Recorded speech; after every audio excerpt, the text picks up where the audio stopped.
তো একজন আবেদ মানুষ, বুজুর্গ মানুষ মসজিদে আসছে, তো ইমাম সাহেব তাকে বলতেছে আমার সাথে খাওয়ান খান, এই খাবার খামো, দস্তরখান লাগাইছি, খানা খান। শেখুল হাদিস সলিমুল্লাহ খান রহমতুল্লাহ আলাই উনি বলেন যে এই বুজুর্গ আবেদে কয় কি, এই সাধারণ জিনিস খাই না, যাও মোরগ পোলাও হইলে খাইতাম। কি কি যে কি খাইতো? মোরগ পোলাও যদি হইতো তাইলে খাইতাম। তো উনি বলতেছে আবেদ থেকে এখনো খাওয়ার লোভ যায় নাই, মনে মনে বলতেছে আর কি, ইবাদত তো খুব করে কিন্তু ভালো খাওয়ানোর লোভ ঠিকই আছে, মোরগ পোলাও খাইব, রাতের বেলায় মোরগ পোলাও কে দিব? এই বলে উনি একটু বিরক্তি হইয়া নিচে খাবার খেয়ে ফেলেছে। এ আল্লাহর বান্দা নামাজে দাঁড়ায় রয়েছে, নফল নামাজ পড়তেছে।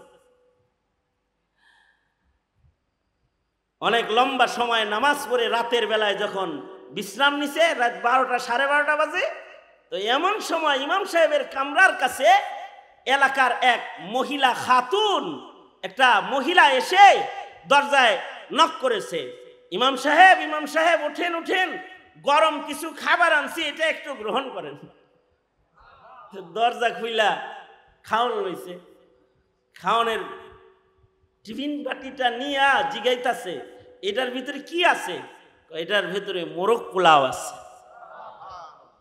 তুমি রাত 12টা 12:30টার সময় মোরগ পোলাও আনছো কিসের লেগে? তো শেখুল হাদিস সলিমুল্লাহ খান রহমতুল্লাহ আলাই উনি বলেন যে তখন এই মহিলাটা বলতেছে যে সন্ধ্যা রাত্রে আমার সন্তান হারায় গেছে, সন্তানের জন্য মায়ের একটা মায়া, সন্তান পাই না, ছোট বাচ্চা, মাসুম বাচ্চা হারায় গেছে। তো আমি দরিদ্র মানুষ মান্নত মানছি যে আল্লাহ আমার বাড়িতে একটা মোরগ আছে, তুমি যদি আমার সন্তানটাকে আমাকে ফিরায় দাও তো আমি মোরগ পোলাও রান্না করে আলেমে দ্বীন এবং মুসাফিরদের মেহমানদারি করব। আল্লাহর কি কুদরত, কিছু সময় পরে আমার ছেলেটারে পায়া লাইছে। এখন চিন্তা করলাম সন্তানের মায়ায় যে মান্নত মেনেছি, রাতারাতেই মোরগটাকে জবাই করে মোরগ পোলাও রান্না করে ইমাম সাহেবের কাছে দিয়ে আসি, কোনো মুসাফির থাকলে সেখান থেকে মুসাফিরও খায়া নিবে।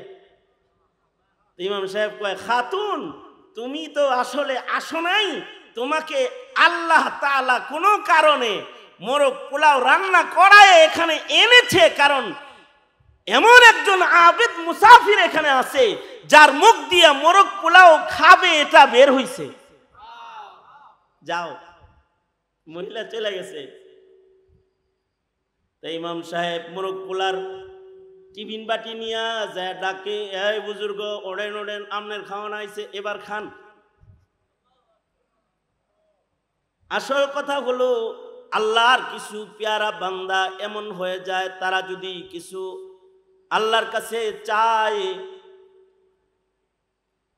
তারা যদি আল্লাহর কাছে কোনো দোয়া করে তো তাদের দোয়া আল্লাহ তাআলা কবুল করে নেয়। তাদের মুখে যদি কোনো শব্দ উচ্চারণ হয়, তাদের কসম পূরণ করার জিম্মা আসমানের মালিক আল্লাহ তাআলা গ্রহণ করে। এটা ইবাদতের শান যাদের হয় তাদের এরকম হয়। আমাদের কিন্তু এখন ইস্তিসকা পড়লেও বৃষ্টি হয় না। আমরা মুখে অনেক কিছু বলি কিন্তু আমাদের কথা পূরণ হয় না, কেমন যেন আমাদের দোয়া পূরণ হয় না, দোয়া কবুল হয় না, দোয়ার জাযা আমরা দেখতে পাই না, কারণ আমাদের আমলি জিন্দেগির হালাত বেশি ভালো না। যতটুকুন ভালো হইলে মুখের কথার দাম হয়, অতটুকুন ঈমান আমল আমাদের হয় না, অতটুকুন হক আদায় করে কোনো ইবাদতই আমরা করতে যেন পারি না। এই যুগের মুসলমান হক আদায় করে ইউটিউব আর ফেসবুক যত চালাইতে আর অত হক আদায় করে নামাজও পড়তে পারে না। আর যত সুন্দর করে আড্ডা দিতে পারে, প্রেম দিবস পালন করতে পারে, প্রেমিকার হক আদায় করতে পারে, অত সুন্দর করে মায়ের হক আদায় করতে পারে না, বাবার হক আদায় করতে অতটুকুন পারে না। নাস্তিক নেতার হক যতটুকু না আদায় করতে পারে, বাবার হক অতটুকু না আদায় করতে পারে না, নবীর হক অতটুকু না আদায় করতে পারে না। সঙ্গত কারণে হাউকাউ তো অনেক হয়, মুখ দিয়া দোয়াও অনেক হয়, দোয়াগুলো কি হয় না, কবুল হয় না।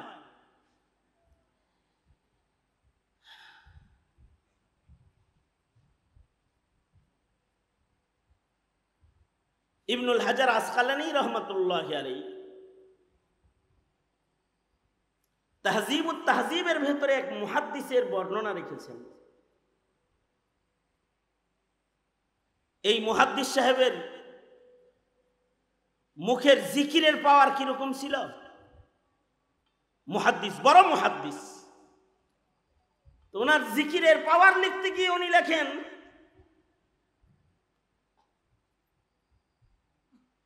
উনি যদি চলতি পথে, এই কার বর্ণনা বলতেছি, ইবনুল হাজার আসকালানির বর্ণনা বলতেছি। ইবনুল হাজার আসকালানি শারিহুল বুখারী, ফাতহুল বারী যিনি লিখেছেন, ইবনুল হাজার আসকালানি উনি এই মুহাদ্দিসের জবানের হালাত, আল্লাহর সাথে তার সম্পর্কের হালত বর্ণনা করতে গিয়ে বলেন যে এই মুহাদ্দিসের যদি খিদা লাগতো, খিদা, আর যদি উনি রাস্তার থেকে কঙ্কর উঠায়া হাতে লয়ে যদি আল্লাহর নামের তসবিহ পড়ে ফেলতো, তো আল্লাহ তাআলা উনার হাতের কঙ্করকে খেজুর বানায়া দিত সাথে সাথে, তারপরে উনি খাইতো, ওনার ক্ষুধা মিটা যেত। হ্যাঁ,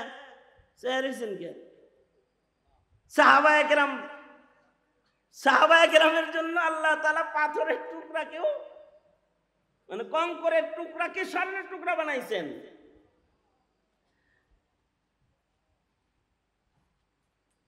চাক্কি ঘুরাইছে, অটোমেটিক আটা বাইর করছেন। কে বাইর করছেন?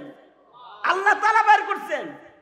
এই বুজুর্গ হইল, উনি যদি কঙ্কর হাতে লইতেন, তে ওই কঙ্করটাকে আল্লাহ তাআলা খাওয়ার জন্য খেজুর বানায় দিতেন। সাহাবীদের জীবনে এমনটি আছে, যেমন হযরত আবু হুরায়রা রাদিয়াল্লাহু আনহু, তিনি 2 যুগ পর্যন্ত, হযরত উসমানের শাহাদাত পর্যন্ত কুদরতি খেজুর খাইছেন। কোনো দিন খাবারের কষ্ট ওনার করতে হয় নাই, কারোর কাছে সোয়াল করে কিছু খাইতেও হয় নাই। খিদা লাগলে আল্লাহর রাসূল কিছু খেজুর হাদিয়া দিছিল, যেটা একটি থলের ভেতরে তিনি কোমরে রেখেছেন। হযরত উসমানের যুগ পর্যন্ত উনি খিদা লাগলেই কোমর থেকে খেজুর বাইর করে খাইতেন, আবার রাখতেন, খেজুর দিয়ে আবার থলে ভরপুর হয়ে যেত, মেহমান আসলে খাওয়াইতেন, নিজে খাইতেন, আবার কোমরে রাখতেন, আবার খেজুর দিয়ে এটা কুদরতি ভাবে ভরে যেত। হযরত উসমান যেদিন শাহাদাত বরণ করেছেন, ওই দিন মানুষের ভিড়ে ওনার ওই থলেটা হারায় গেছে। তো তখন তিনি মদিনার অলিতে গলিতে ঘুরছেন, কানছেন আর বলছেন, লিন্নাসি গাম্মুন ওয়ালি গাম্মান, লিন্নাসি গাম্মুন ওয়ালি গাম্মান, ফাকদুল জিরাব ওয়া কাতলু শাইখি উসমান।